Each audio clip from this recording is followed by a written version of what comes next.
Hello guys, it's me Mallu Spidey. അപ്പോൾ നമുക്ക് പുതിയൊരു വീഡിയോയിലേക്ക് പോകാം.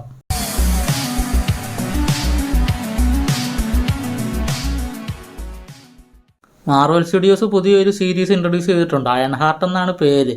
ഈ മാർവൽ എന്താണ് കാണിച്ചു കൂട്ടുന്നതെന്ന് എനിക്കൊരു പിടിയും കിട്ടുന്നില്ല. ഓരോ പുതിയ ക്യാരക്ടേഴ്സിനെ ഇൻട്രൊഡ്യൂസ് ചെയ്യാൻ വേണ്ടി ഒരു കഥയും ഇല്ലാത്ത കുറേ സാധനം കാട്ടിക്കൂട്ടി വെക്കുന്നു. ആ പഴയ മാർവൽ തിരിച്ചു വന്നിരുന്നെങ്കിൽ എന്ന് ഞാൻ ആഗ്രഹിക്കുന്നു. തിനക ഹോഡ്ഗയാണ് ഈ സീരീസ് ഡയറക്റ്റ് ചെയ്തിരിക്കുന്നത്. ഡൊമിനിക് തോൺ ആണ് അയൺ ഹാർട്ടിൻ്റെ ക്യാരക്ടർ പ്ലേ ചെയ്തിരിക്കുന്നത്. ടോണി സ്റ്റാർക്കിൻ്റെ ലെഗസി കണ്ടിന്യൂ ചെയ്യാൻ വേണ്ടിയാണല്ലോ അയൺ ഹാർട്ട് ഇറക്കിയത്. കണ്ടിന്യൂ ആയോ ഇല്ലയോ എന്ന് കാണുമ്പോൾ അറിയാം. ഡെയർ ഡെവിൽ ബോണഗൈനും തണ്ടർ ബോൾട്ട് പടമൊക്കെ കണ്ടപ്പോൾ ഞാൻ വിചാരിച്ചു മാർവൽ പഴയ ട്രാക്കിലോട്ട് വന്നെന്ന്. പക്ഷേ ഈ സീരീസ് കണ്ടതോടുകൂടി മനസ്സിലായി ഒരു മാറ്റവും ഇല്ല. ഈ സീരീസ് തുടങ്ങുന്നത് തന്നെ ഒരു നറേഷൻ വെച്ചിട്ടാണ്. അതായത് നമ്മുടെ ഈ നടി റിറി വില്യംസ് ഒരു സെൻറ്റൻസ് പറയുന്നുണ്ട്. Would Tony Stark be a Tony Stark he was in a billionaire. സത്യം പറഞ്ഞ ആ ഒരു സെൻറ്റൻസ് കേട്ടപ്പോൾ തന്നെ എനിക്ക് മനസ്സിലായി ഈ സീരീസ് ഒരു നടക്കി പോകുന്ന ലക്ഷണമില്ലെന്ന്. ഇനി അവർ നെഗറ്റീവ് മാർക്കറ്റിംഗ് മെത്തേഡ് വല്ലതും ഉപയോഗിച്ചതാണോ എന്നറിയത്തില്ല. പക്ഷെ ആ ഒരു സെൻറ്റൻസിൻ്റെ ആവശ്യമില്ലായിരുന്നു. വിചാരിച്ചതുപോലെ തന്നെ മാസീവ് ഹെയ്റ്റ് ക്യാമ്പയിനാണ് ഈ സീരീസിനെതിരെ നടക്കുന്നത്.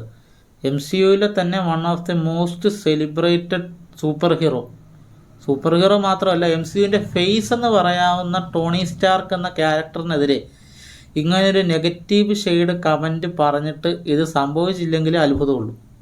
ഞാനൊരു ഹ്യൂജ് അയൺമാൻ ഫാനാണ്.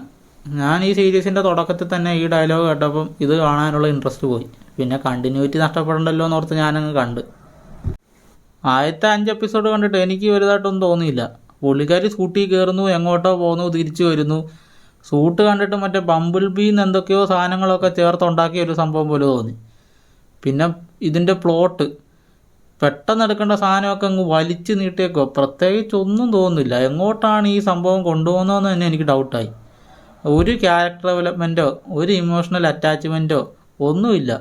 പിന്നെ BGM ആണ് പ്രത്യേകിച്ച് പറയേണ്ട ഒരു കാര്യമില്ല, നിർഗുണം. പക്ഷെ ഫൈനൽ എപ്പിസോഡ് അടിപൊളിയായിരുന്നു. ഈ 5 എപ്പിസോഡും കണ്ടതിലെ ഒരു വിഷമം ആ ഒരു എപ്പിസോഡ് കണ്ടപ്പോൾ തീർന്നു. ഈ ഒരു എപ്പിസോഡ് എടുക്കാൻ വേണ്ടിയാണോ ഇവർ ഈ 5 എപ്പിസോഡ് ഫ്ലോപ്പ് ആക്കിയതെന്ന് എനിക്കൊരു ഡൗട്ടുണ്ട്.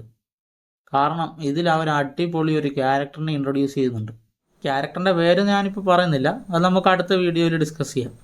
ഈ അവസാനത്തെ എപ്പിസോഡിൽ പുള്ളിയുടെ ഒരു വരവുണ്ട്, അടിപൊളിയാണ്. ആദ്യത്തെ ഒരു 7 മിനിറ്റ് പുള്ളിയുടെ ഒരു 1 മാൻ ഷോ തന്നെയായിരുന്നു. ഈ ഒരു ക്യാരക്ടർ പുള്ളി ക്യാരി ചെയ്യുന്ന വിധവും ബിൽഡ് ചെയ്യുന്ന രീതിയും ഡയലോഗ് ഡെലിവറിയും പുള്ളിയെ കൊണ്ട് അത് ചെയ്യാൻ പറ്റത്തുള്ളൂ. വേറെ ആരെ കൊണ്ടും അത് ചെയ്യാൻ പറ്റത്തില്ല. അമ്മാതിരി രീതിയിലാണ് പുള്ളി അത് ചെയ്തു വെച്ചത്. ഈ ഒരു റോളിലോട്ട് പുള്ളിയെ കാസ്റ്റ് ചെയ്തവർക്ക് നമ്മൾ ആദ്യം കൈയ്യോട് കൊടുക്കണം. കാരണം അമ്മാതിരി രീതിയിലാണ് പുള്ളി ഈ റോള് ചെയ്തു വെച്ചിരിക്കുന്നത്. ക്ലൈമാക്സിലൊരു ക്യാരക്ടർ റിവീലുണ്ട്. പുള്ളി ആരാന്ന് ക്യാരക്ടർ റിവീൽ ചെയ്യുന്നുണ്ട്. അതുകൂടെ ആയി കഴിഞ്ഞപ്പോൾ ഈ സീരീസിനെ പുള്ളി വേറൊരു റേഞ്ചിലോട്ട് കൊണ്ടുപോയിട്ടുണ്ട്. അല്ലാത്ത ഈ സീരീസിനെ എന്തെങ്കിലുമൊക്കെ ആക്കാനായിട്ട് ഈ ലാസ്റ്റ് എപ്പിസോഡിന് കഴിഞ്ഞിട്ടുണ്ട്. പിന്നെ ഈ ലാസ്റ്റ് എപ്പിസോഡ് കാണാൻ വേണ്ടി നിങ്ങൾക്ക് വേണമെങ്കിൽ ഈ സീരീസ് കാണാം. ഇത് Disney+ ഹോട്ട്സ്റ്റാറിൽ കിടപ്പുണ്ട്. ഇതാണ് എൻ്റെ ഒപ്പീനിയൻ. ഇത് നിങ്ങളിത് കണ്ടിട്ടുണ്ടെങ്കിൽ നിങ്ങളുടെ ഒപ്പീനിയനും കൂടെ പറ. പിന്നെ അടുത്ത വീഡിയോയിൽ കാണുന്നത് വരെ ബൈ.